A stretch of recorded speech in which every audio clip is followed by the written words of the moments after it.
What up? This week on the Town Tailgate Podcast, we start off the episode with a playoff picture overview, kind of go into what we are looking at with matchup seedings and whatnot, as well as some other big news events around the league. Then what do we got, Julio?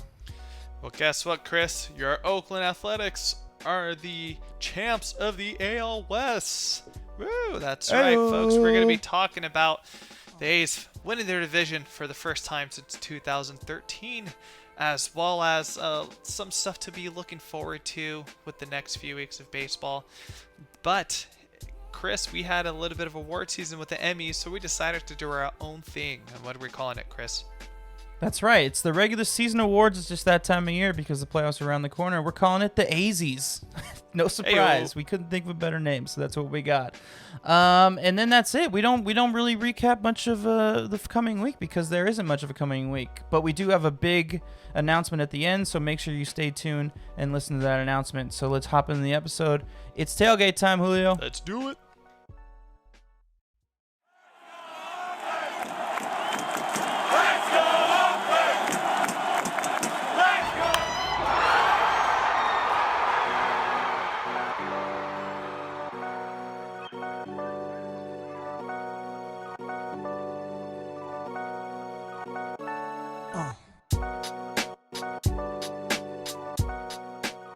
All right, so the A's just beat the Dodgers 6-4. Good way to begin this podcast. Welcome to the Town Tailgate. That woo you heard was, of course, Julio Reynoso. That's right. It's always nice to see our good friend Blake Trinan, and for him to still help us out at the end of the day. Yeah, give up a nice game-winning 2-run home run from Ramon Laureano. That's pretty great. My name is Chris Madrigal, by the way.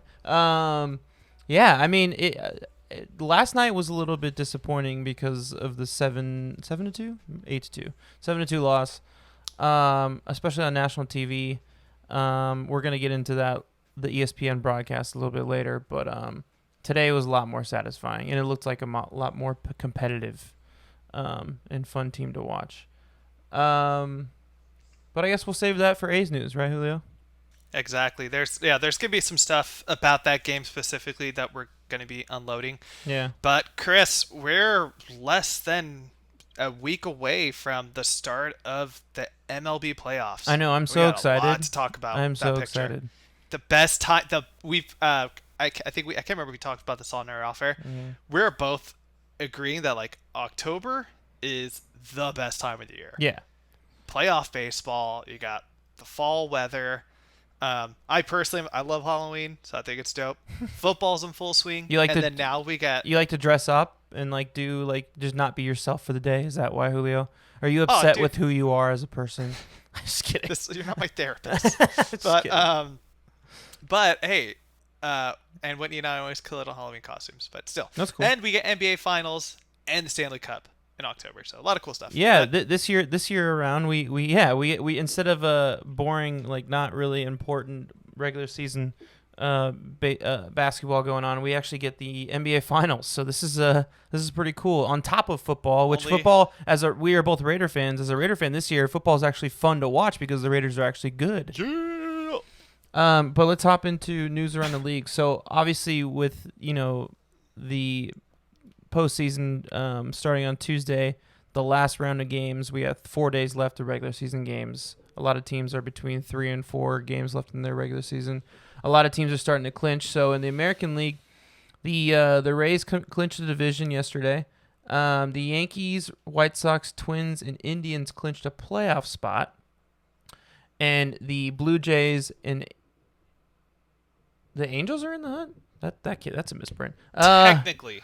Well, they're technicality. They're still in it. There's 7-3 the last 10 games. A lot has to go their way, but yeah, for the technicality's sake, they're still in the hunt. But the AL is more or less. I mean, locked. the Blue Jays are the 8th seed right now. And yeah, I guess you're right. Technically, the only two teams that are still in the hunt, because officially the Royals, the Orioles, and the Tigers are eliminated. But technically, the Mariners and the Angels are still in the hunt. But Mariners are about 4 games back. The Angels are about 3. They need a lot of help. And the Blue Jays are in that 8th seed right now. 2 games above 500. Yeah, I mean, the American League's been more or less pretty set for the past month. Let's be completely honest. With the Mariners kind of making a run, but they've fallen off a little bit lately. So that's what's going on in the American League. In the National League, the Braves and Dodgers clinched the division yesterday. The Cubs and Padres have clinched playoff spots. Actually, I think the Cubs clinched their division today. They did not. Not yet. They did not. Not yet. Not officially. No, not yet. The Cardinals and Marlins, Reds, Brewers, Giants, and Phillies are all in the hunt, so it's a little bit up in the grabs. But the Phillies are, let's see how many games behind the Giants right now. They are half a game behind the Giants. Ooh. So that's going to be, and the Brewers are also half a game behind the Giants, and the Mets are technically still in it, but they're about 3 games behind the Giants. It's going to be tight. It's going to be and oh my God, and the Giants are half a game behind the Reds for 7 seed. Yeah, the Rockies and the Nats are still in it as well, but it seems like every year there's, with the NL, it seems way more competitive with those last couple playoff spots than with the AL, because even last year we knew the wild cards were going to be the A's and the Rays because of just how dominant the rest of the AL was in their divisions. Yeah, that's pretty crazy. So that's going to be definitely something to watch this weekend. I mean, I would say, I was talking to my uncle about it this weekend, or today, and I kind of told him, like, well, I mean, they're the 8th seed right now. They probably have to win 4 of their 5 remaining games. They might have to win out. Now, I didn't know it was that tight. I thought they were like at least a game ahead. That's going to be interesting. Okay, cool. Well, anything you want to talk about specifically with the playoff seeding as it is? Nothing too much in regards to just with the A's. We'll get a little more in depth. Yeah. AL's pretty much set. If you want something fun, like something exciting to watch this weekend, definitely watch those NL teams, because it's going to go down to Sunday. Who knows? There may be even a possibility of having like a single game playoff on Monday, but it's going to be really, really close with all those teams. Yeah, so right now, as it is, Tampa Bay is the number 1 seed in the American League. Dodgers have been the number 1 seed all season, so everybody kind of knows that. And the Cubs and the Braves are kind of fighting back and forth between 2 and 3. So that could be interesting to see this weekend. I don't know how much those guys care about who their matchups are, because Giants, Reds, and Marlins are kind of all dancing around the same in terms of competitiveness, barely above average kind of mediocrity. So I think your opponent, it's a little bit not as concerning, but for us, there's a big difference, because Houston Astros are 500 and they're not good. And I think anybody in the American League would be dying to play them in the first round. The only reason why they're the 6th seed as opposed to, the 8th seed, is because of the technicality rules with Major League Baseball's playoffs this year. If you are the number 2 team in your division, you automatically get a bid 4, 5, and 6 seed, which is fucking stupid. We'll take it. Yeah, I mean, if we're the 3 seed, that's great. But so that 6 seed, I think a lot of teams will be fighting to get that one, because then you go down to 7, and the Cleveland Indians are pretty damn good with their rotation. Toronto, I don't know. Toronto's a little bit better than Houston. I wouldn't be too upset with that, but that's something to look out for. Okay. So more news around the league. Ron Gardenhire, a absolute legend. He was the manager of the Twins for like 20 years or something like that, right? Yeah, Julio? from 2002 to 2014. He was the AL manager in 2010. He called it a career. He was actually the Tigers manager for the last couple of years, from 2018 to 2020. He retired, citing health concerns. He's a previous cancer survivor. So best of the rest of your retirement. Best retirement, Rod. That's what we're gonna say. He was a part of the coaching staff of the '91 Twins when they won the World Series. He was a manager there in 2010, and of course he was the Twins manager in 2002 and they knocked out the A's. But he was also the Twins manager in 2006 when the A's giving back the favor. Yeah. So I was surprised to hear that he was even managing. I forgot that he was a Tigers manager. I thought he retired back in 2014. Like, I don't know. I was just a little shocked to hear that. Yeah. Yeah, it was a bit of a shock when I remembered when he was initially brought back to go coach or manage the Tigers, because it's just like, well, why this team? Yeah. Yeah. It seemed like they just kind of needed a spot to fill. We're going to see a lot of managerial openings over the off season, and this doesn't seem like the most appealing job, but we'll see what happens. Either way, congrats on an awesome career in baseball, and good luck in your retirement. So I have a quick update. The Giants just won, so now they're one game above 500. So that is something to help. Way to go, guys! And you then did it. the final big piece of MLB news is Mike Clevenger was pulled early from his start today or yesterday. I think it's today. Today, Wednesday, after one inning. Yeah, so he might be injured. I don't think we have any update yet. He's supposed to have an MRI soon. So, I mean, if the A's have to play the Indians in the first round, that's good news. I mean, as much as I don't... Indians? You mean the Padres? Padres. Oh, that's right. He doesn't play for the Indians anymore.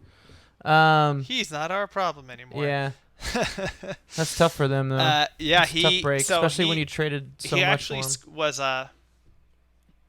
Yeah, exactly. And he skipped his start.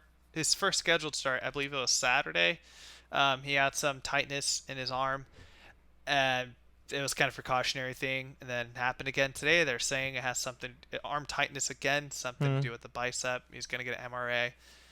But if he's not there, MRA or MRI? Huge MRI. Did I say MRA? Anyways, you did it to me, so I had to do it back to you. Once you get past.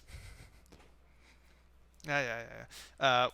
It's going to be a huge spot to fill in that rotation, because once you get past Dinelson Lamet at the one spot, it's going to be kind of a toss-up. Like, Zach Davies has had a pretty bounce-back year for the Padres, but can you rely on him to be on that two?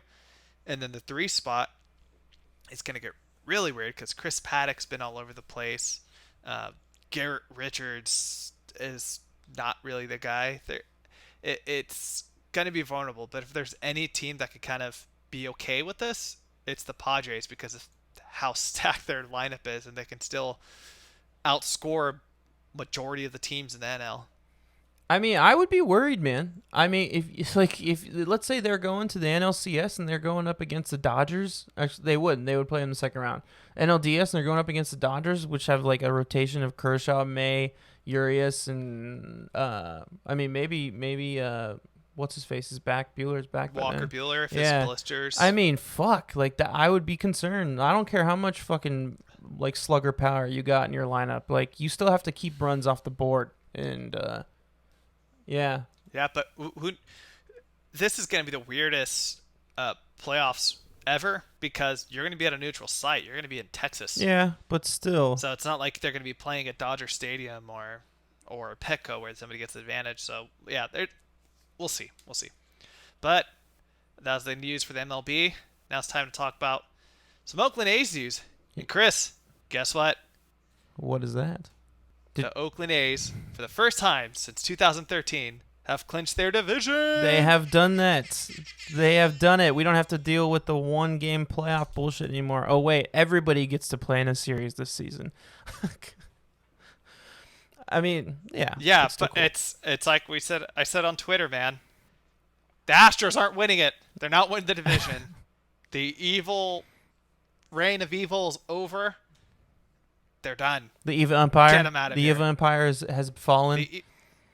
I would have called them an empire. They're a joke. What would you call them? So you would call them the what's the new empire that came to power? The First Order. The First Order. It's actually, they're the First Order. Because they never really had power. You know, like the Resistance still had the power technically. So it was just like, they're the First Order. The First Order just is like, and when I see what the hell is his name? Oh my God, the guy that played one of the Weasleys in Harry Potter. Oh, yeah. I know what you're talking about. I don't know the actor's name. General Hux. Yeah, that's Alex Bregman. Just a little weenie. Yeah. Anyways, yes, won the division. huge shout out. I know he's been a little polarizing over the years with some fans, but Bob Melvin, 9 years as a manager for the A's, 6 playoff appearances, 3 division titles. I know we're frustrated through all the heartbreak you've had during that time, and really for Chris Nye's whole lifetime. That is still pretty damn impressive, and you can't find many managers in baseball who've been able to do that. He's polarizing? This is news to me. So credit where it's credit due. I I think if you just ask fans that are just frustrated, I know I have some A's fans and family and friend circles who are a little frustrated because it's like he's been here all these years, nothing's ever happened, and I get it because it's like when you're consistently a contender for all this time, and you're kind of just seeing the same thing over and over again when they fail, then what gives? And usually they want to use him as a scapegoat. But I think with what he does with this lineup over throughout that time, how we pretty much had a mini rebuild in the beginning, and now you bring back a team that is arguably better than any team he's managed before. Obviously, with 2020 being a weird year, we don't see how it would have been over a full 162. You got to give it the credit's due, man. He's been one of the best managers in baseball throughout this time. There's not many guys you can put at the same level as him. I have never pointed to him as the problem, and I think anybody who has needs to do their research, because the fact that he's able to consistently put together a winning team with nothing but constant rebuilds and young players, and never once it feels like every time once a player gets good, they're gone. So he has no consistency. He has to constantly rebuild and retool.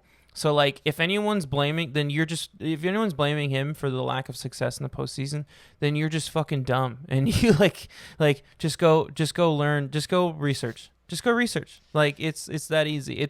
It's ownership not giving Billy Bean money to make moves. That's what it is. It's a combination of Billy and it's a combination of ownership.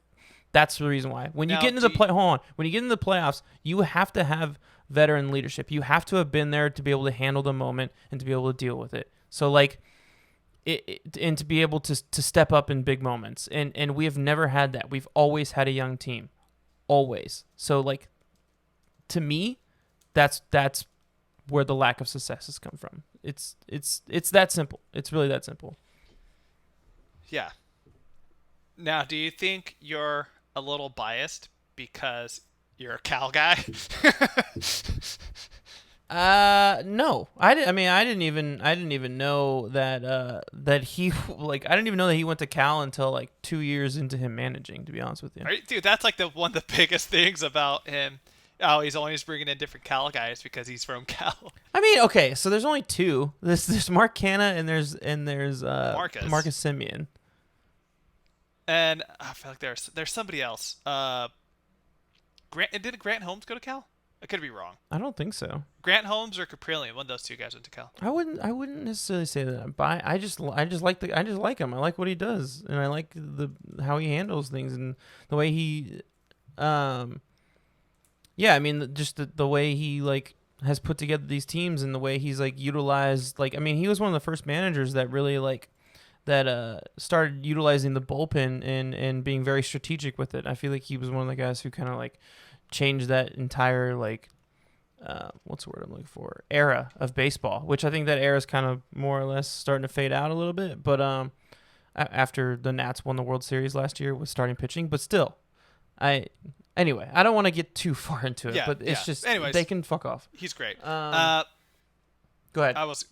So with that being said, he's planning on, so if you're looking forward to, this is going to be let me start from the beginning here. This isn't going to be an ordinary episode where we're going to close out and previewing the week because, to be honest, there's not too much to look forward to in terms of these games coming up. It's more or less going to be if we're going to be 2 or 3 seed. But another thing, too, is you're not going to be seeing the consistent guys in the everyday lineups. He's already come out and said that. You saw it tonight with Matt Olson taking the night off and then coming in, or tonight as of Wednesday. Matt Olson taking the night off and coming in for 8th inning defensive replacement, so just be aware of that. Chris and I already talked about the playoff seeding. We're going to get a little bit more into that in the future, but you'll see when. But it's exciting. I know it's been a sluggish way to get there over the last couple weeks with everything that's been going on with this team. But they've done it. They've got to where what was ultimately one of the steps they wanted to get to, one of the goals of their season. I mean, we could talk about the playoff seeding now. I mean, as it is. I mean, we're gonna talk more in depth about it later on in another episode. But we can talk about what it currently is at the moment. So, like, right now we're the number 2 seed, which, first thought it's like, oh hey, that's great. We're the number 2 seed. Like, cool, we get a better matchup. But as we alluded to earlier, we don't. So as it is right now, we would have to play the first wild card spot team, which is the Cleveland Indians. The 3 seed is the sweet spot. That's where you want to be because that's where you would play the Houston Astros in the first round. So there's 4 games left in the season, potentially 4. They might not even play the doubleheader on Saturday, but if they do, there's 4 games left in the season. We'll see what happens. Man, playing the Indians in the first round would fucking blow. I would rather be the 1 seed or be the 3 seed. Yeah, I do not. That's the one team I do not want to run into now. Not just because of, Shane Bieber's going to win the Cy Young AL easily. Jose Ramirez is getting a lot of MVP talk. They arguably have the best rotation going into a 3-game series. There's a lot to go through right now. They have what's probably going to be the Cy Young winner in Shane Bieber. Yeah. Bieber's, he's going to win it. And I think, in my honest opinion, I think he should be the AL MVP because of...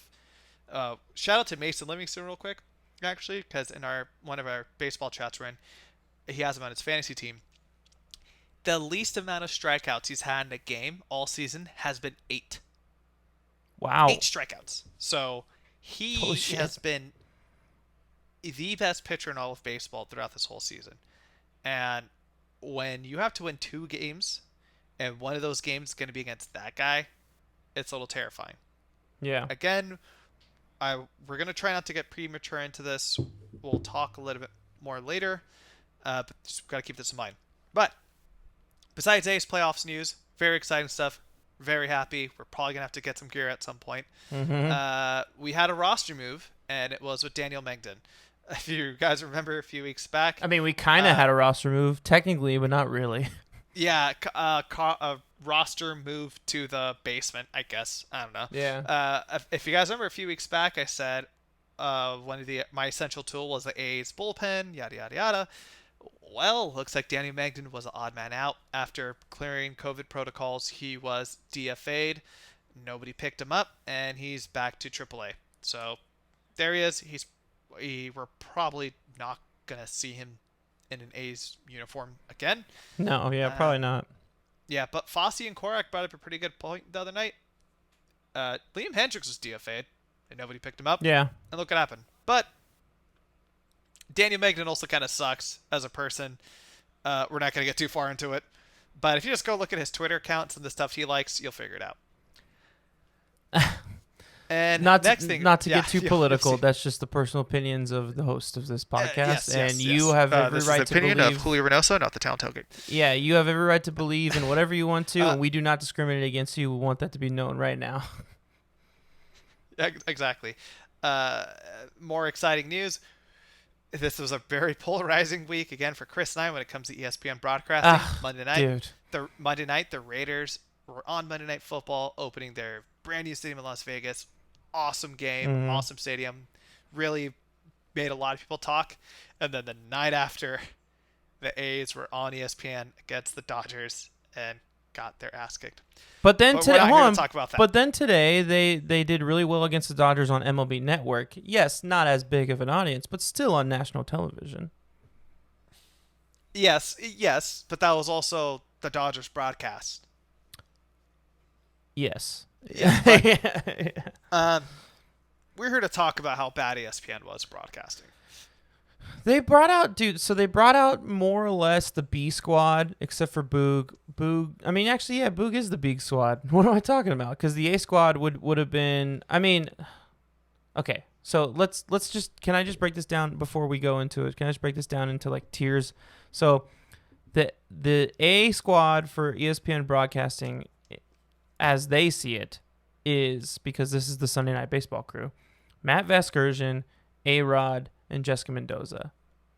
That's fine. ESPN's entitled to their opinion. They run their network, so that's great. They think that that's their A squad, and technically Matty V is the best. The other, technically their B squad is Carl Ravitch and Eduardo Perez. That's my A squad. I love Carl Ravitch and Eddie Perez. I would put them ahead only because we love Vasgersian. Vasgersian's fellow A's fan. Oakland legend. Well, not legend, but Oakland great from here. Somebody from Oakland. Yeah, and on the Players Weekend broadcast, he always wears an A's jersey with his name on the back. It's really cool.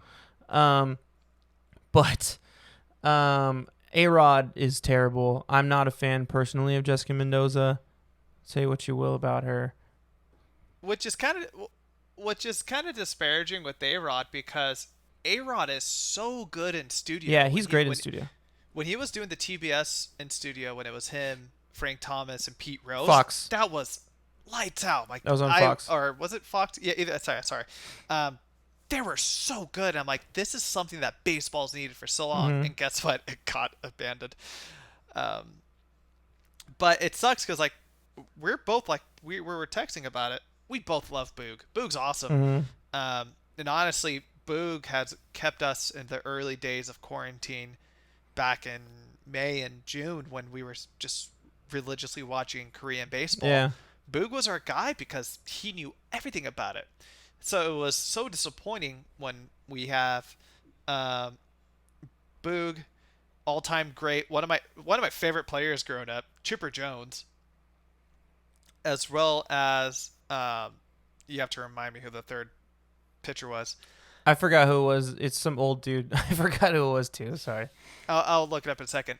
But they just were so bad. I understand that, yes, it is Los Angeles. It is one of the biggest markets. I didn't hear a single thing about the A's throughout the whole not time. About the A's in terms of opening the conversation about the A's. It was mostly about the Dodgers in relation to the A's, like comparing them or something or some bullshit. Yeah, it was a lot of like, hey, 1988. Like, look. And also, I was a little spicy when all that was going on because I just went on Twitter and on our Twitter site and was just like, is Kirk Gibson's home run overrated? And I just stood on there. I was just frustrated. Like, this is annoying. And, of course, everybody had their own. The poll was like, majority was yes. But, of course, we're a little biased. But also, the A's and Dodgers met in the World Series in the early 70s, and that was a whole different story. Yeah. And there's been a lot of great games against that, and it's just like to me, it just seems like they didn't do their homework. No. They didn't do a great job at all. And like and they didn't know any of the players. They, like every single player on the Dodgers, they're like, he's a really good player. He's gonna be really someone to watch. And like Sean Murphy comes with the bat, and it's just radio silence. Like they don't know any of the stats. Like they don't know that this kid in the past week and a half is hitting 350. Like it's just come on, dude, come on. It was Rick Sutcliffe. Oh, Rick Sutcliffe. That's cool. It was again good pitcher on his own, but also he played for the Dodgers. That makes sense. And the reason why we say good things about Carl Ravitch and Eddie Perez is because they happened to call the opening day game on ESPN this year, and it was pretty much the Oakland A's. It was pretty much the opposite. It was the Oakland A's shows, but that's also because they were playing the Angels. There wasn't really much to talk about. But Mike Trout. There's a lot to talk about the Angels, but it's just like they're not a better team than the A's, obviously. Yeah, it's just you could just tell that certain guys on their broadcast, A-Rod, that's the biggest issue with him. He doesn't do his homework. He just kind of like talks out of his ass, and you can tell he tries to throw in hot takes there in order to get retweets and stuff like that. Eduardo Perez and Carl Ravitch, they just know they're just professionals. They know their stuff, and they enjoy the game of baseball, so they watch all their teams and stuff. I don't know. It was frustrating. And you would think that Boog, being Yeah. the consummate pro, would try and like veer the conversation towards both ways, but he didn't. It felt like he was veering the conversation strictly to the Dodgers. That was the most upsetting part about it. Yeah, and it's again, we know how great this team is. I think the whole country knows how great the Dodgers are. They've been the best team, and obviously they do deserve this attention because they've been awesome for the last decade. They've done nothing but great. But it's like when you have another team who, by the way, the A's have the second most playoff appearances in the last decade next to the Dodgers, and you can't even say a single thing about them besides the time where they met the Dodgers in the World Series 32 years ago. It was a little embarrassing. And Chris and I went on a whole tangent about ESPN broadcasting and how, for most of the part, NBA broadcasting is pretty great. Mark Jackson sucks. We have our own biases. But, like, Doris Burke's the freaking best. Yeah. Jeff Van Gundy, we awesome. love. Yeah. And then on top of that, their play-by-play, Mark Breen's amazing. Mark Jones is fantastic. All their guys. Bang! Yeah. Yeah. NFL, they figured out Monday Night Football was not great with Jason Wynn, and I couldn't remember who was with them last year. Oh, the Booger Mobile, R.I.P. But they switched it up with Brian Greasy, Steve Levy, and Louis Riddick, and so far so good. I know some people are a little polarizing, but why can't you do this for baseball? Yeah, I know. How hard is it, I know. dude? Week 1 for Monday Night Football. Just real quick, just quick football minute on this podcast. I know this is a baseball podcast. I know Brian Greasy, Louis Riddick, and Steve Levy didn't get much love on opening weekend of Monday Night Football because honestly, it's a 10 o'clock game. Not a lot of people watched them.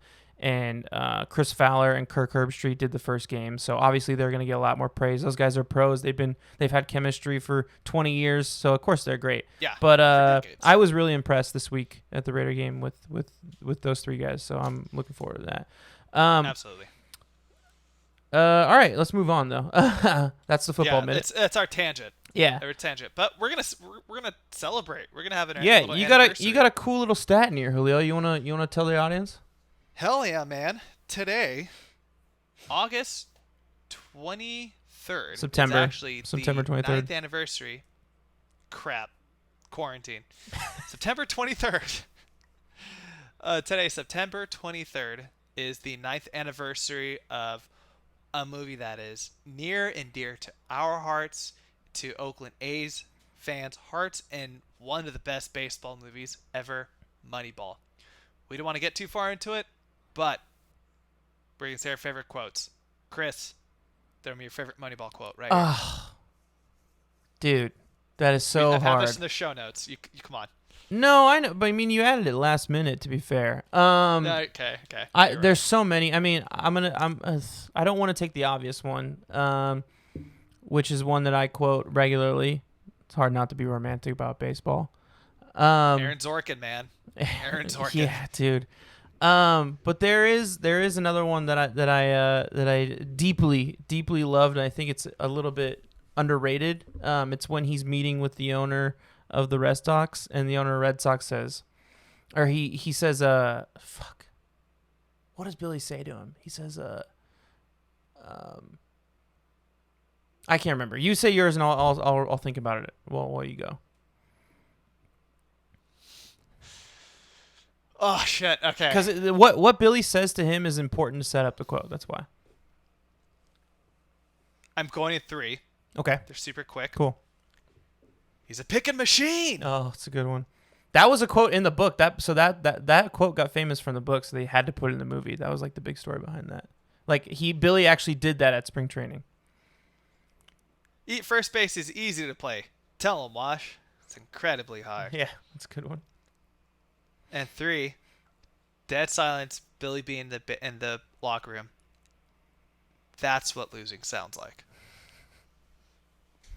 He plays that role just so well in that movie. Arguably, we'll do we should just, I think in off season, we'll just do a whole thing about Moneyball movie. That's arguably like his best role. I know he won an Oscar for Once Upon a Time in Hollywood, and he deserved it, but I think that was his best acting role. Could not agree more. All right, you have the time. What do you got?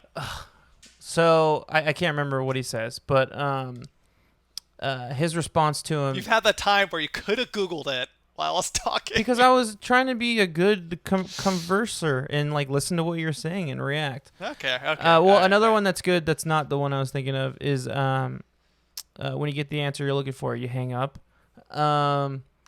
which I do to my friends. I don't do to like actual people. I do to my friends as a joke. My friends aren't actual people. Yeah, exactly. Suck. Now I'm blanking on what fucking John what's his face says. All right, it's not important. John Henry. John Henry, yeah, he says something about like, who cares what baseball likes, doesn't like whatever they if people aren't tearing down their team and remodeling based off of your model, they're dinosaurs, and that's why the Red Sox are going to be sitting here, World Series champions 2004, blah, blah, blah. And it actually happened. They actually became the World Series champions, so it's kind of interesting. All right, we're going to move on. You put me on the spot, and you added that note right before we went on. It's not really fair. Sorry. Still, if you haven't, I rewatched the beginning of Quarantine. Still an excellent movie. Fun fact about that movie, The Rewatchable is a very famous podcast from The Ringer. That was the second Rewatchable done because Bill Simmons is a huge fan of that movie. So if you ever want to know more about the background of that film and how it was made and all that stuff, you should go check out that podcast. It's really good. What were you going to say? Also, another fun fact, and Whitney's sister, one of her good friends in high school, middle school, growing up, that is her parents' house that they filmed. That's Billy Bean's ex-wife. No way. That's fucking random as shit. Okay. Shit. All right, let's talk about some recaps, essential recaps, baby. Yeah, hold on. Let's recap the past week real quick though. Yeah. So the Giants, they played at AT&T. The 18th, September 18th, they won 6-0 pretty handsomely. Then again on Saturday, 6-0 once again. Then on Sunday they lost 2-14. I don't know, probably a bit of a hangover a little bit. And then this week, of course, we talked about a little bit earlier, they lost to the Dodgers yesterday, the 22nd, 2-7. But then a big comeback win this week. Ramon Laureano, ninth inning, top of the ninth inning, comeback home run, 2-run home run to win 6-4. They play the Dodgers tomorrow, and then they play the Mariners this weekend. All home games, maybe a doubleheader on Saturday. We'll see. That's the coming week. Since we're not doing it later, I just wanted to cover that while we're going through the schedule. All right. So, Julio, your essential tailgate tool of the week last week was who? Matt Olson. And he was not great. 17 at-bats. He had 4 hits, 1 home run, 4 RBIs, 1 walk, and a whopping 10 strikeouts. He is struggling pretty hard at the plate, which is really disparaging considering that he's usually been pretty dominant against right-handed pitching. A lot of the guys he's been facing have been right-handed. Yeah. And he's just not having the plate discipline that we've seen. I know the team likes to free swing a lot, but they also like to battle and count, and they like to get on base and walk and all that stuff, and he's just not doing a great job of it right now. And dude, the most frustrating thing about it is Bob Melvin still puts him at the cleanup spot at the number 4 hole. Like if he's hitting this bad, move him down the lineup. It drives me crazy.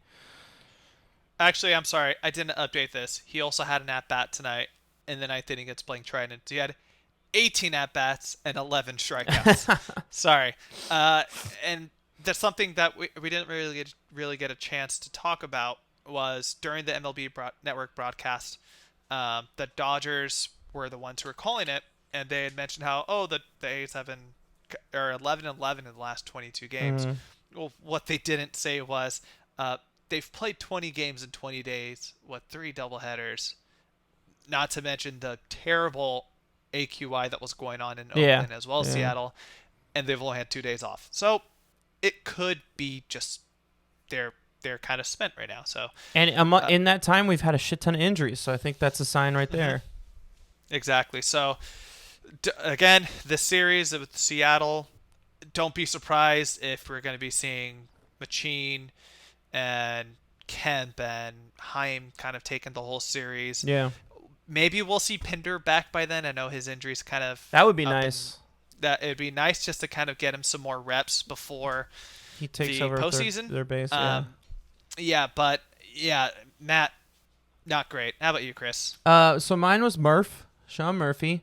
He did okay. Like he only had one hit in 12 at bats.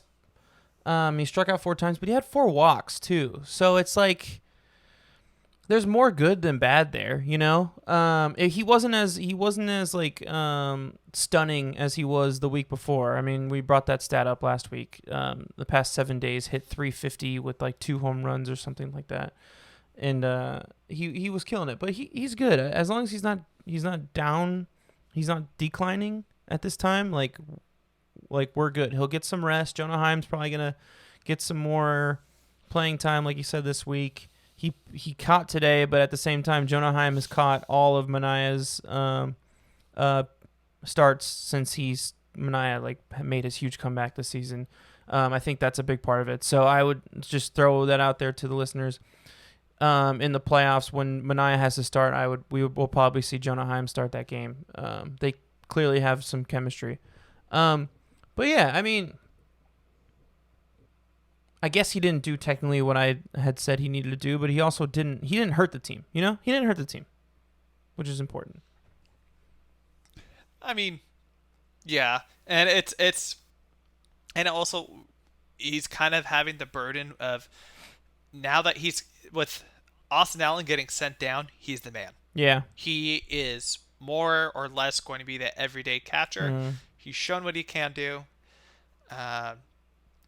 It's just this weird thing going on with this team where, yeah, I understand we've been in this funk and it has been a little frustrating, and we're not trying to make excuses for them because they're adults and they do this for a living.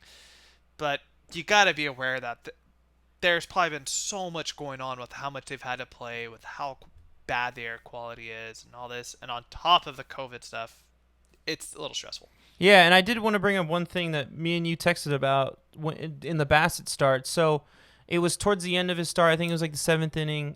Bassett began the inning, and he hadn't really been shaking off Murphy the entire game, but he started shaking him off at the beginning of that inning. So Murphy clearly saw something about his pitches and was trying to steer Bassett towards like doing what he was. He was losing so Bassett was losing control a little bit. So I think certain pitches weren't landing in the spots that he was looking for. I couldn't recognize which ones they were. So you could tell that Murphy was kind of leaning him towards going towards some pitches because they are hitting, and he was walking guys. So he walked 2 batters in a row, and then he gave up a hit. And the next at bat, he stopped shaking him off. So I think you could tell that Bassett finally like figured out. I don't know if he yelled it to him or something like that, because they didn't stop and meet.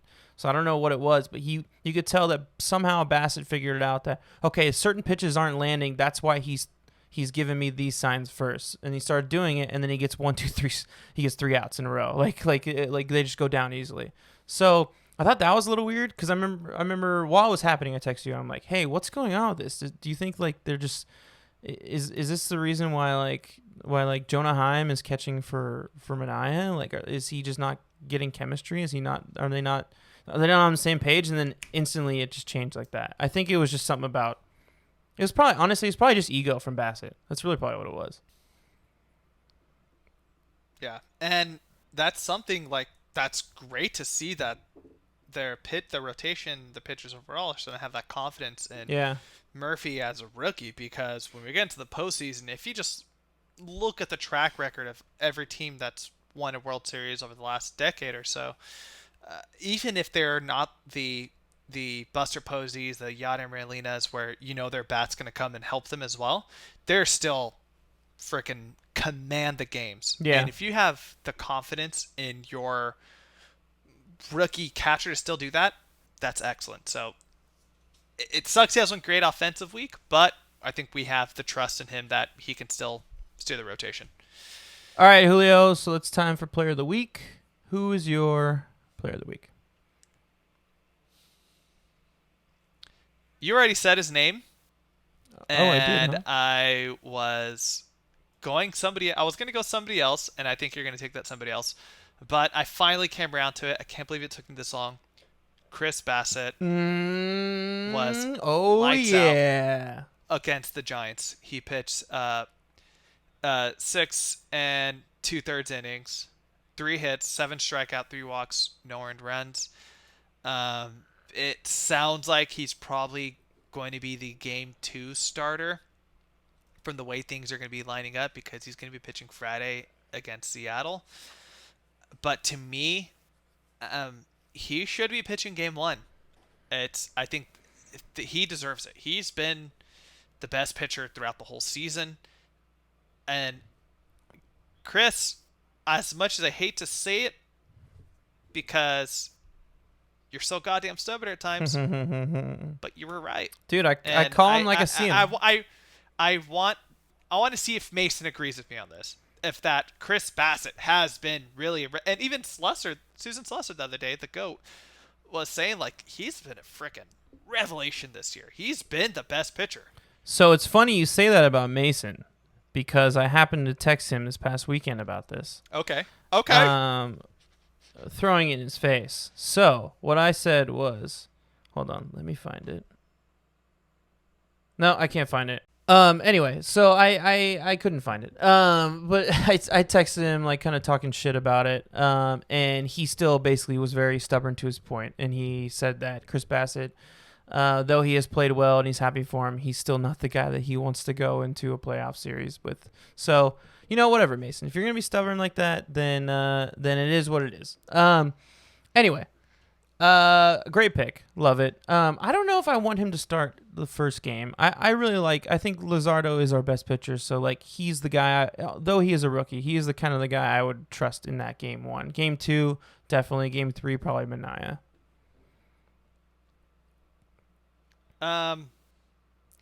Yeah, it'd be interesting. It'd be kind of weird for Manaea to be in the 2 if you're gonna have Luzardo being the 1, just for the sake of like back-to-back lefties. No, I said Bassett 2. I said Bassett 2, Manaea 3. Sorry. It had cut out. Yeah, I think that'll work. Yeah. But yeah, that's my guy. What about you, Chris? So my player of the week is Ramon Laureano, strictly because he had an amazing game. I was going to pick LaStella, which we should give LaStella credit. He was great this week. He only struck out once, and he added a lot of RBIs. But Ramon, because today he just fucking killed it, and he just I know, but I like saying it with the Italian accent. He just fucking Italian is Latin is partly a descent of Italian. I mean, just saying. You're not wrong, but yeah. Or Italian is a part of Latin, and then Spanish is a part of Latin as well. Anyway, he had a great game today, so I want to show him some love. He had 2 big RBI series, so he had a huge double that got 2 runs on in the beginning of the game, and then he had that massive home run today. He's hitting better, he's starting to get a little bit hot at the right time, right when we need him, going in the playoffs, and that's the most important thing. LaStella is going to be hot. He's Mr. Consistent. He never has a bad day. So I'm not worried about him. It's Ramon, especially with Chab out. Ramon is so important, and we need him. So that's my player of the week. All right. So who I thought you were going to say was our new guy, Rake Lamb. Bah. I thought about Dude, it. He had I thought about it as well. 316 the last week. Yeah. 6 RBIs. Yeah, that home run against the Giants was really nice. I thought about it, but yeah, he's been a revelation. But he only really had like 1.5 good games, so I just couldn't like get myself to do it. Yeah, but still but 19 at bats with having a 316 average. It's a pretty good like welcome to Oakland debut. Yeah. So. Yeah. Good job, Jay Lamb. All right, so we are going to take a quick break, and we'll come right back with our feature segment this week, which should be a fun one, so don't leave. Stay tuned. We'll be right back.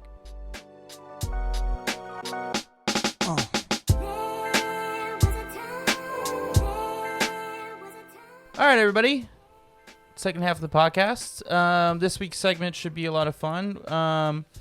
with the regular season more or less ending, over, but ending this coming weekend, we have decided to do the regular season awards, which are going to be called the AZs, because we can't think of a better name right now to call these awards. So, Julio, the first ever Town Tailgate AZs.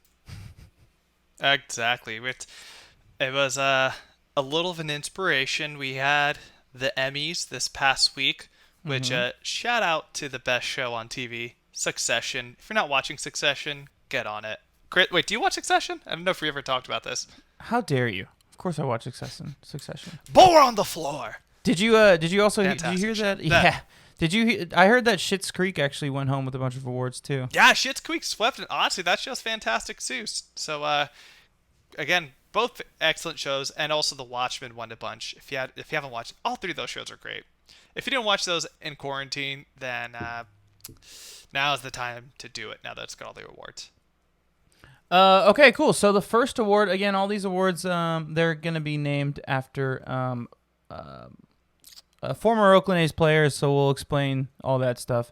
The first award we are going to do is the Rookie of the Year award, aka the Houston Street Award. So we thought actually a lot about this last night. We thought long and hard because, the A's have been very lucky. We've had a lot of Rookie of the Years, but not a lot of those Rookie of the Years have panned out. A lot of one and dones. Ben Grieve, Bobby Crosby, Andrew Bailey had like a decent 2-year run, 3-year run, something like that, whatever. But anyway, it goes on. The list goes on and on.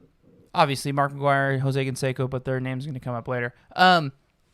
So we wanted to think of one who had a really good, long-lasting career, had a really good stint with the A's. Houston Street, really good MLB career. So he's the name of this. Julio, who is your Houston Street this year? Well, Chris, it was actually a little bit closer than I thought. Maybe some recency bias might have helped a little bit, but we got to go with our dude, Jesus. He finally Baby rose Jesus. Jesus Luzardo. He was awesome. I don't know if he's going to win the AL Rookie of the Year. He's got some pretty stiff competition with Luis Roberts and Kyle Lewis over in Seattle, but he, for most of the part, lived up to the hype.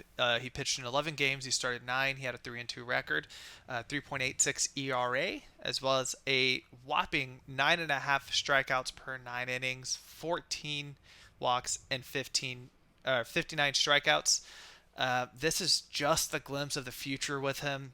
This guy is, and we're probably a little biased, but he's going to be a star. He's got all the stuff there. His fastball is already ticking in the late 90s, and he's going to be having that great off-seed stuff. That he's the future of this rotation, and we got to give this award to him. What do you think, Chris? This goes back to your bold prediction in the first episode of this podcast, where you said that he would win a Cy Young award in the next. What did you say? The next 5 seasons or something like that? Yeah. You're not wrong. Yeah, right. That was your prediction. Yeah.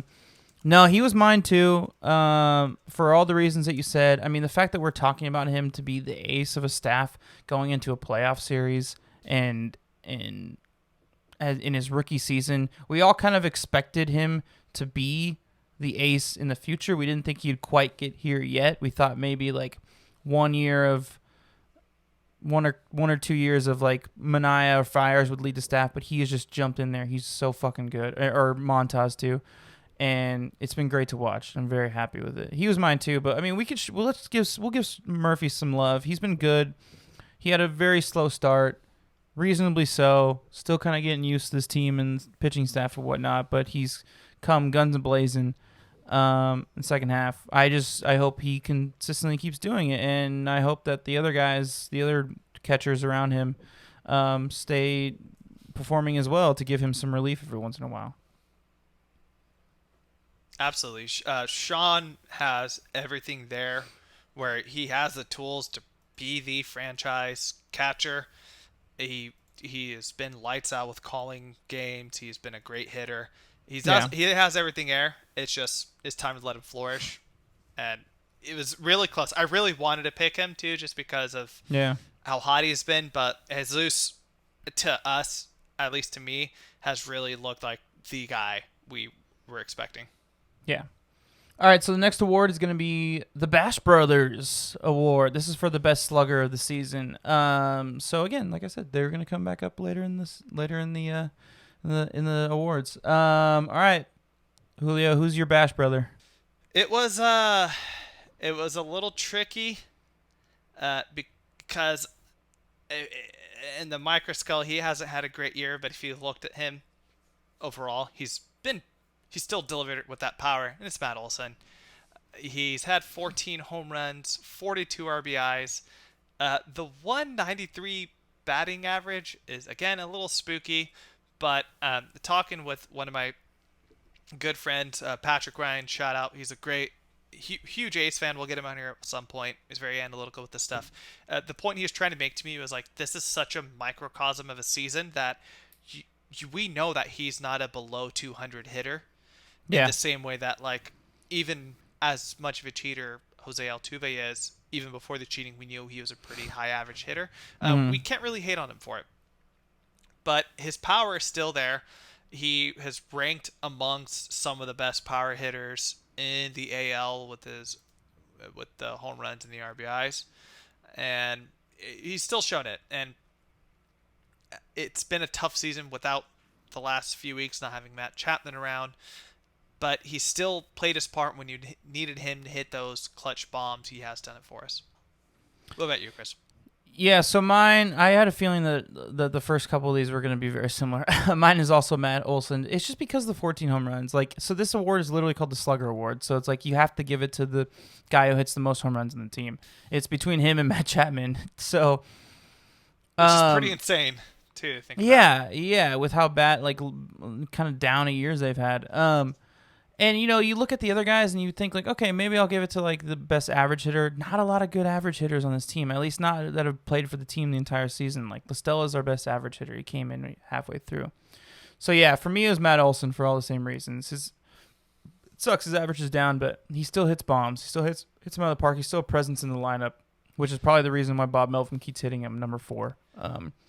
He tied for 5th in the AL with RBIs, which is pretty fantastic. And then he tied for 7th in the AL with home runs, which he's only 2 behind the 4th place spot with Nelson Cruz and Mike Trout. So even despite the average not being there, I know some people like to say it's kind of like an old school metric. It's still a pretty decent idea.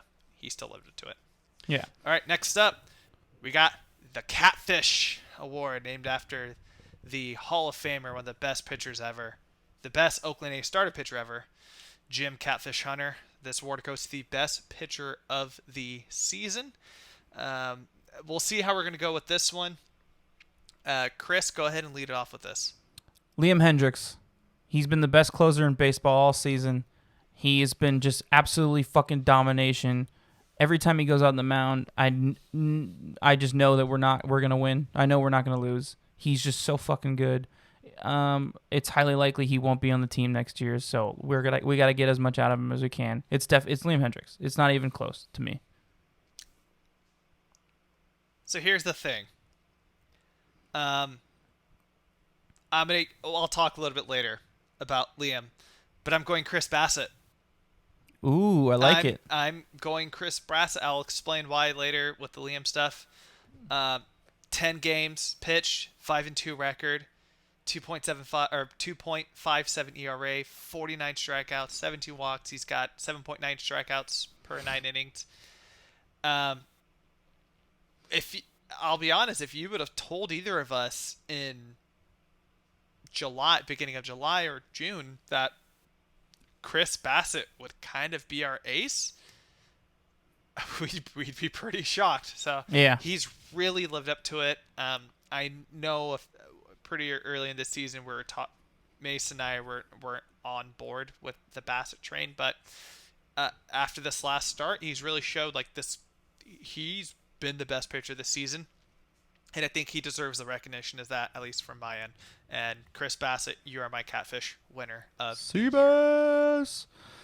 All right, so the next award is going to be Kick his ass, Kick his ass, Seabass.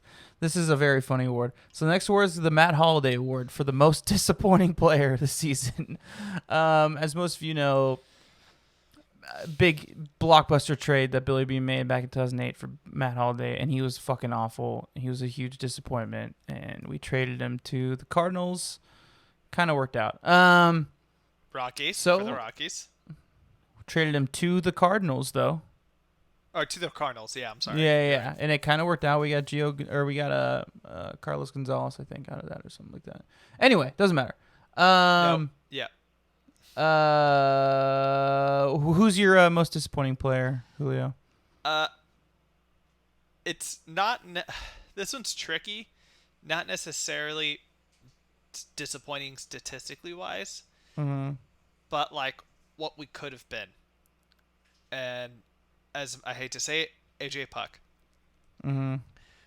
If AJ Puck would have been healthy and been in the same sort of rotational spot as Luzardo has been, I don't think there's any doubt in our minds, and I think with a lot of fans' minds as well, that we would probably have the best rotation in the American League. Yeah. And we would probably be the best team in the American League. If the hype that we've had for him for the last few years, we've been talking about him a lot on the pod. We saw what he was able to do in the short term as relief pitcher last year for the A's, and we didn't get to see it because the injuries hampered into us. And now we're kind of faced with the reality of like, what is the future going to be with him? Yeah. Is he going to be able to sustain a full 162 as a starter? Is he going to be a starter? To be a bullpen guy? Yeah. Is he primed to be a bullpen guy? Does he even have a chance with this rotation anymore? So it's disappointing for the sake as great as the A's have been this year. What we could have been if he was there is what disappoints me. So again, it's a weird thing, not necessarily any specific player we want to call out. There are some guys I'd like to call out, but I think we really could have been something really special if he stayed healthy. What about you, Chris? I am going to call out one of those guys that you would like to call out. Matt Chapman. Hugely disappointing season. Oh! I mean, yeah, hugely disappointing season. I mean, before he went down, and look, for any team, when your best player goes down, it's definitely going to hurt. But he's been fucking awful. Like, defensively, maybe not so much. I don't think Matt Chapman can ever be awful defensively, but like, yeah, he had 10 home runs, but he couldn't he didn't get hits in big moments when we needed it. He was the opposite of clutch. He just struck out. His average was terrible. We're talking about a top 10, maybe 15 player in this league. Like, and this was the season where we were going to really like take the reins of the division and like show like the entire country what we could do, and he just completely shit the bed, and it's extremely disappointing. When your best player is that bad, I feel like it's a disappointment. Just like how Cespedes was disappointing in 2013. Like, you know, like it's just you expect him to showcase who he is and like really be like a national figure, and he wasn't. And yeah, I'm fucking disappointed, Julio. I'm disappointed in Matt Chapman. Interesting. I was thinking my runner-up was going to be Chris Davis because of... I didn't want to go with the obvious. There was a lot of... there was a lot of preseason buzz for the sake of he's back healthy, he's seeing the ball better, and all this stuff. And now he's just... There's a reality where he's not even... might not make it to the playoff roster. Yeah. It's a little... Either way, that's actually somebody that I think because we have rose-tinted glasses on Matt Chapman because of all the great things he does in the field, we kind of forget about that. And who knows? But either way, look, we still love all these guys. Yeah. They're all of our boys. We only hate on them because we expect the best out of them. This wasn't a fun award. I wasn't like looking forward. I wasn't looking forward to saying this award, but it's an award, and we have to give it out. And it's constructive criticism. I don't know if it's an acknowledgement. We'll call that one more of an acknowledgement than an award. Sure. All right. The next one we have here, we're gonna go with, this is a combo name, the Ricone/Die Award, which is also known as the best acquisition.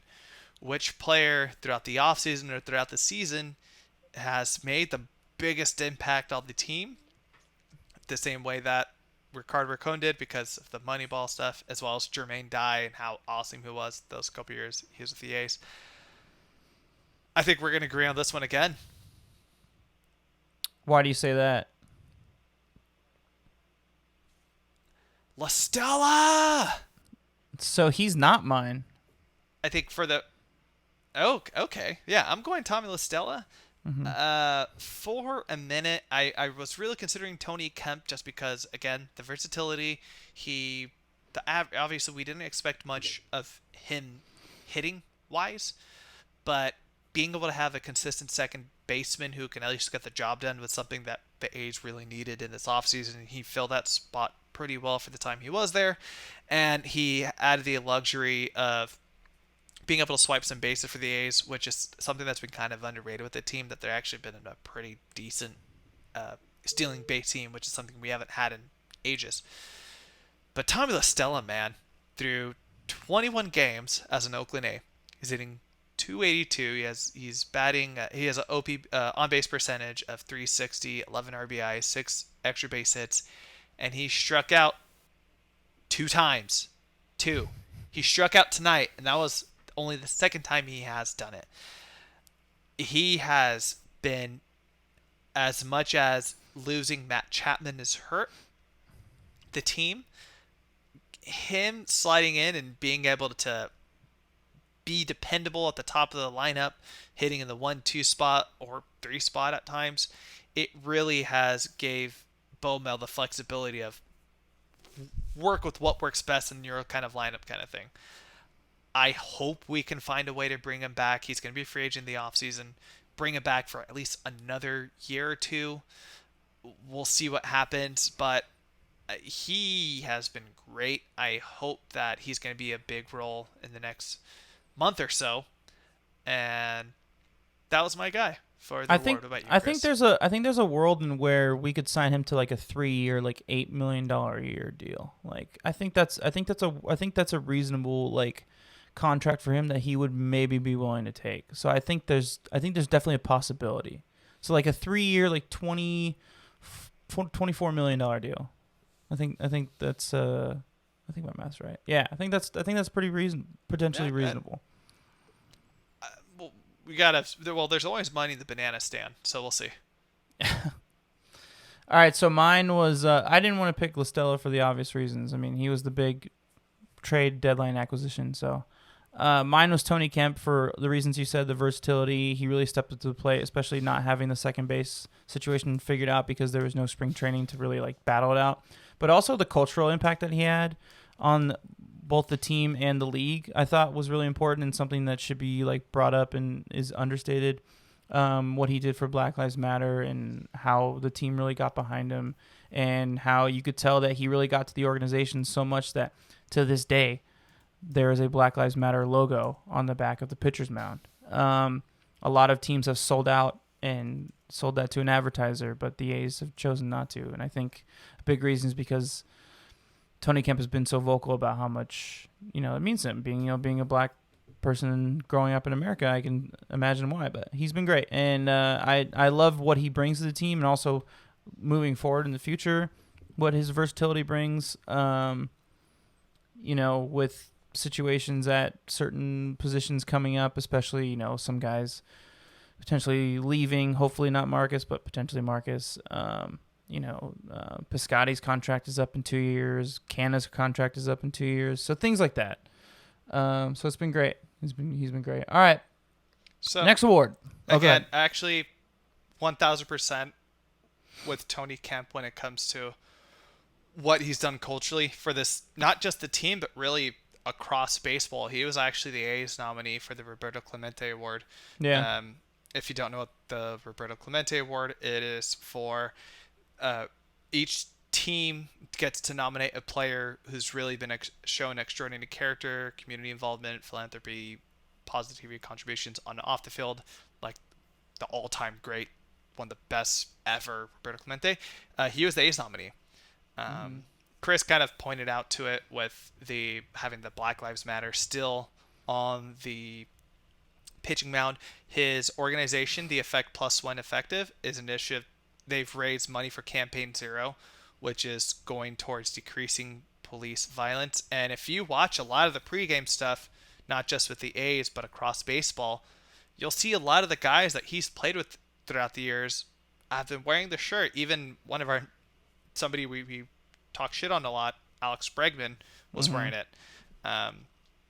So he really embodies Oakland, and crazy as a year this has been, I think we really should appreciate guys like him to know how much they do, not just for the game as a whole, but for the city as well. So that's a great call. I really especially love playing for a city what you brought with that. Especially playing in a city like Oakland, which is predominantly black. So like having that impact and showing that to the world is really important because it represents that city so well. All right, so the next award is we're gonna do this award next. All right, cool, fine. The Bob Melvin Award goes to the best Bob. So basically, it goes to Bob Melvin. Great job. Thanks for being a amazing manager. Do you have anything more to say than that?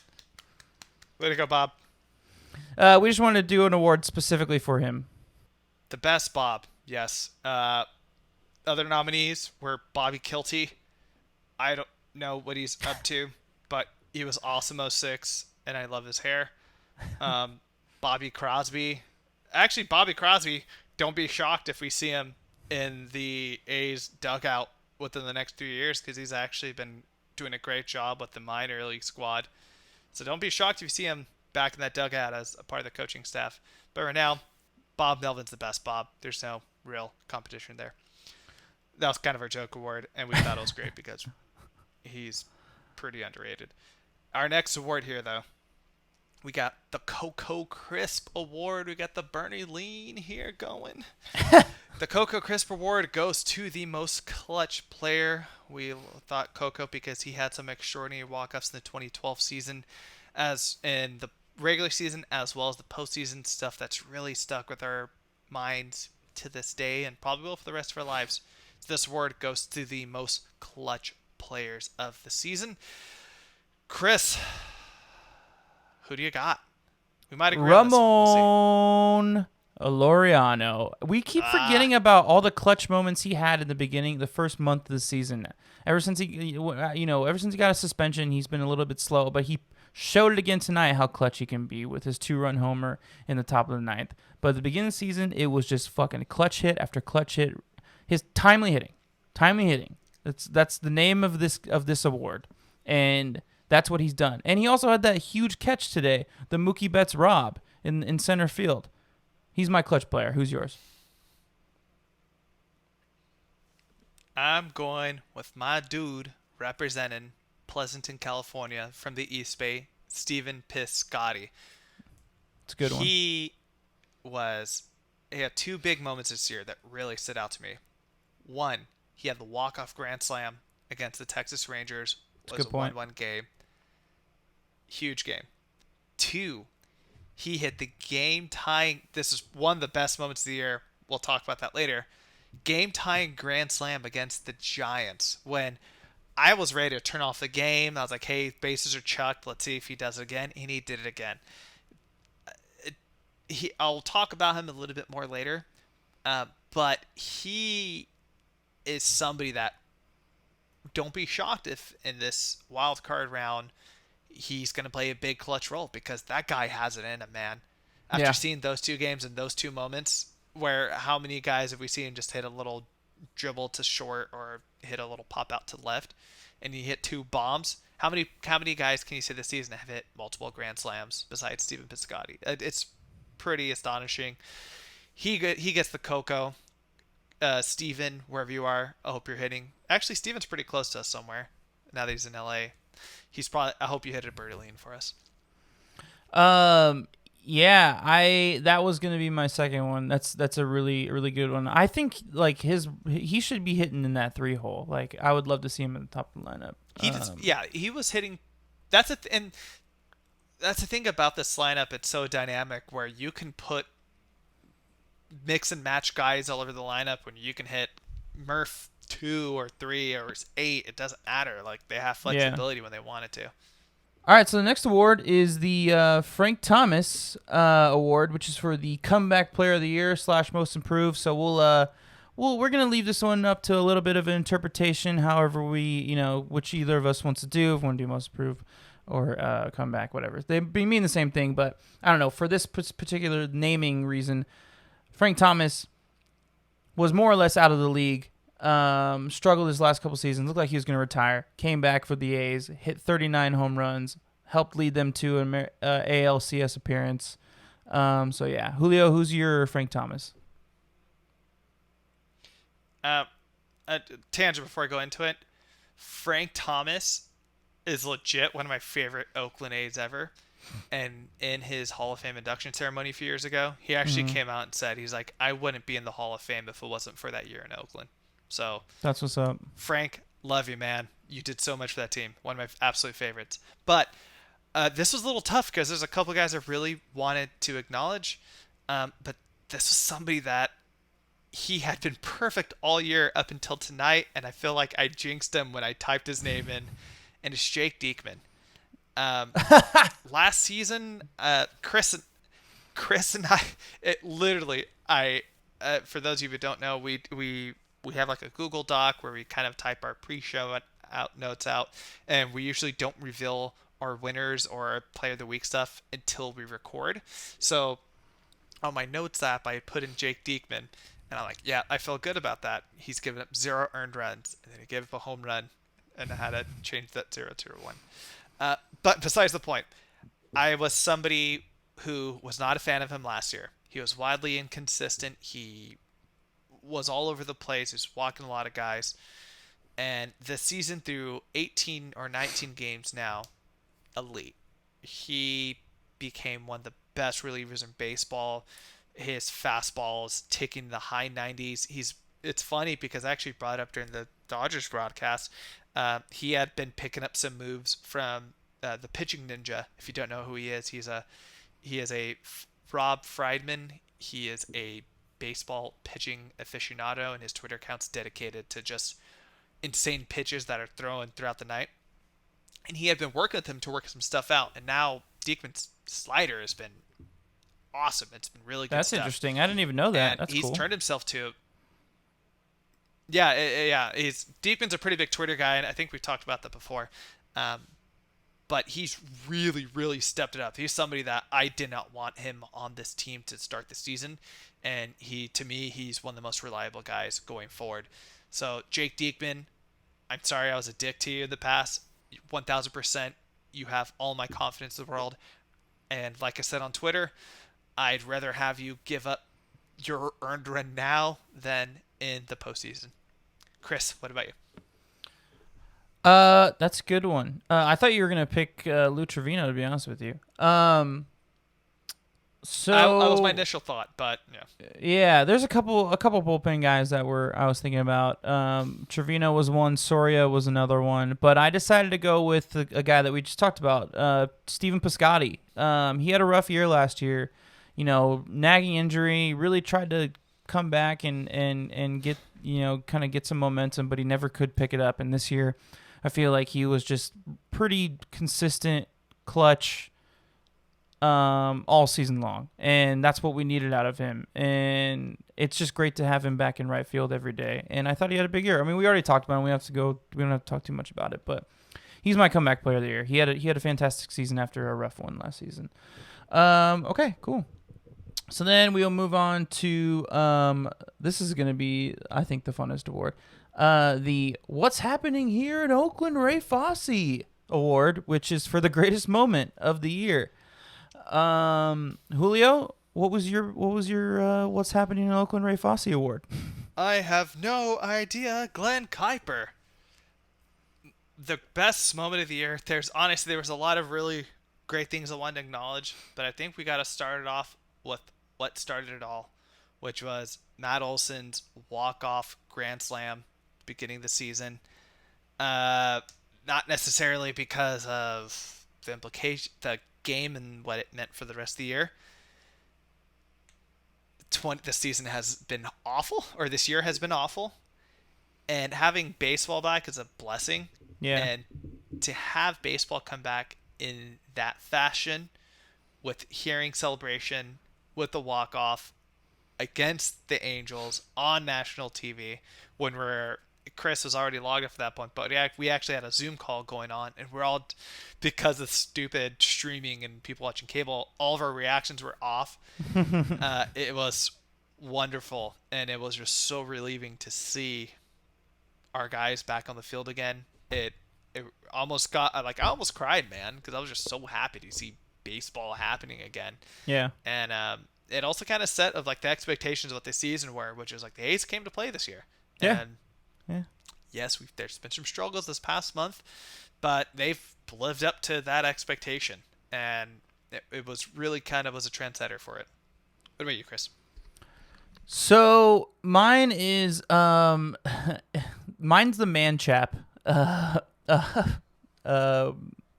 situation that created the man chap meme. Just Shamania sitting in the stands and trying to root for his team, and he has signs for every player.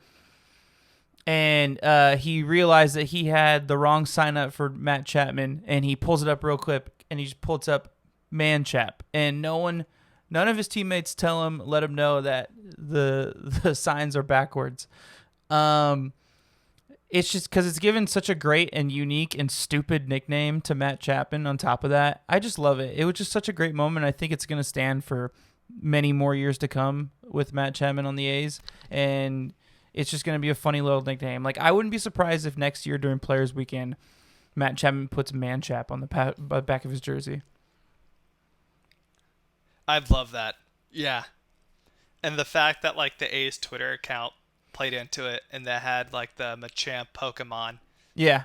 Like, but Matt Chapman's head photoshopped on it. So great. It was that's a hell underrated moment. It was an amazing moment. Yeah.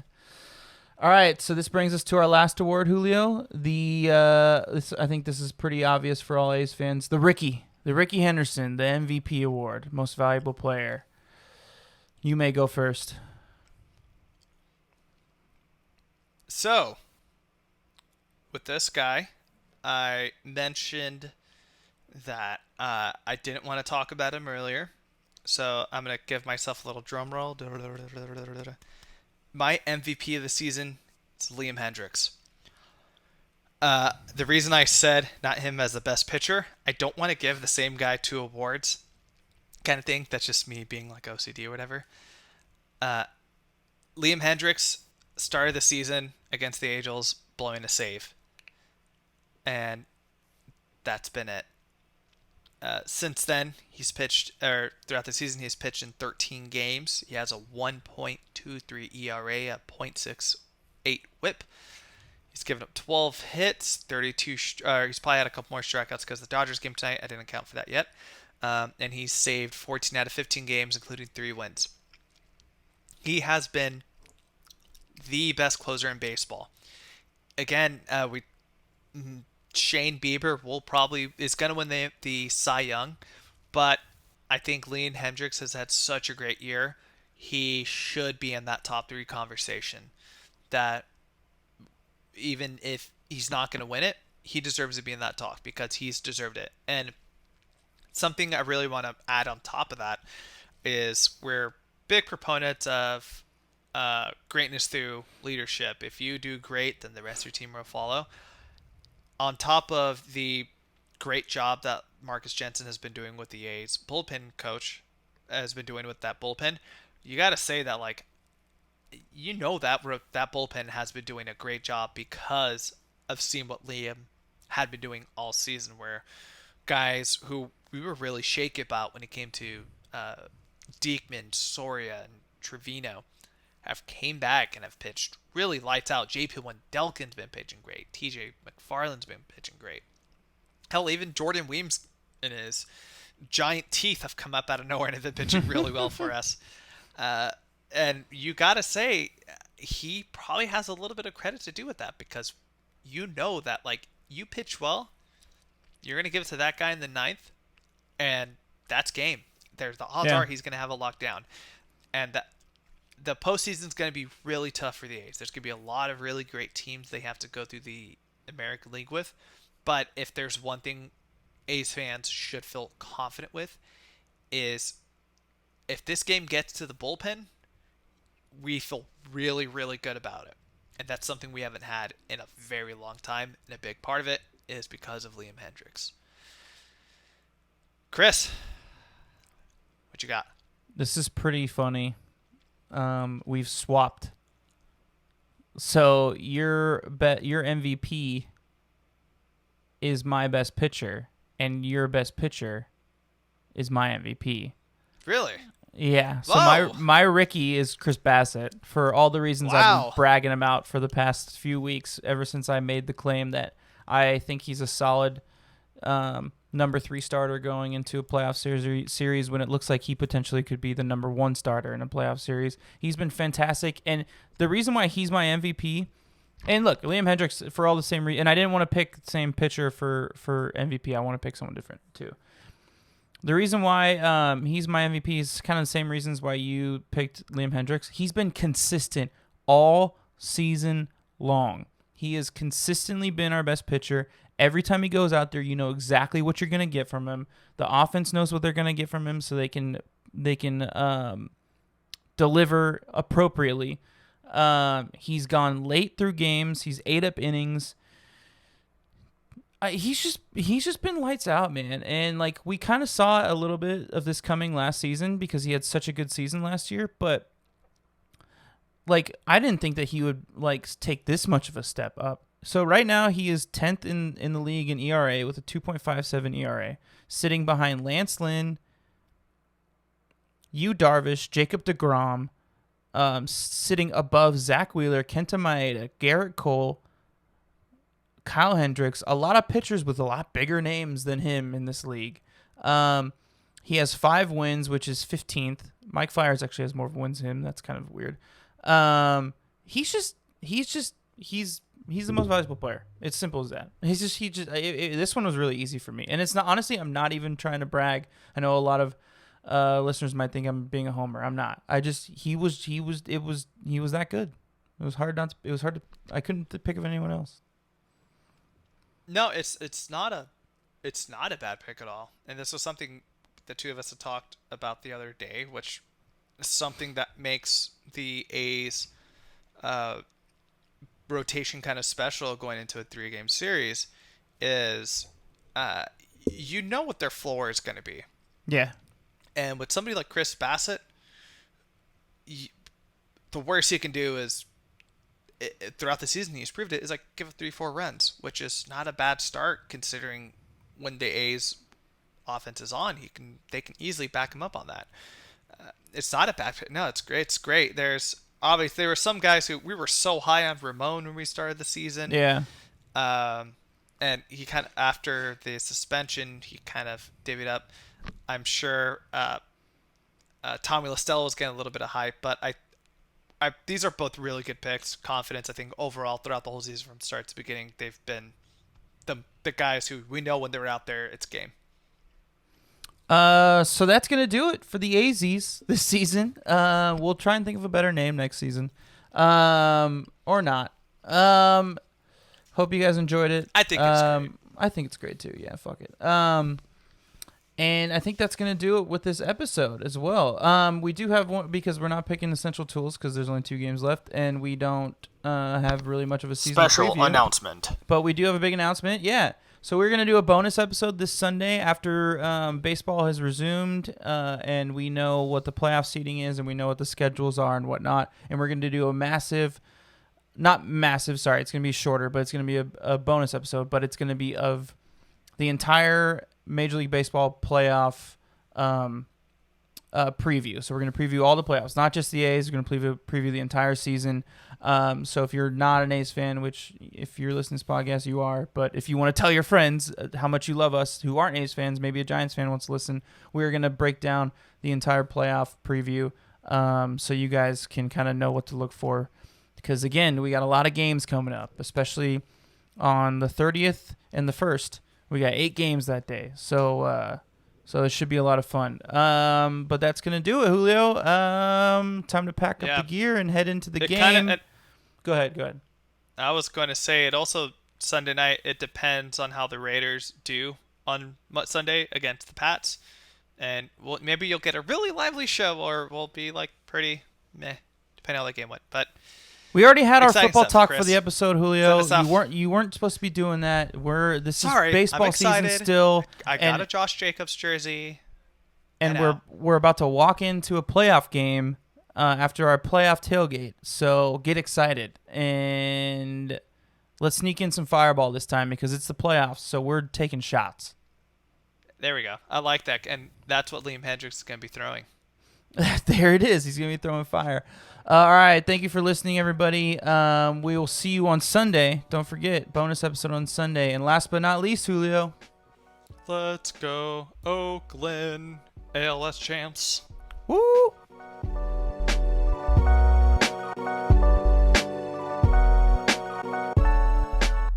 The Town Tailgate is an independently produced podcast.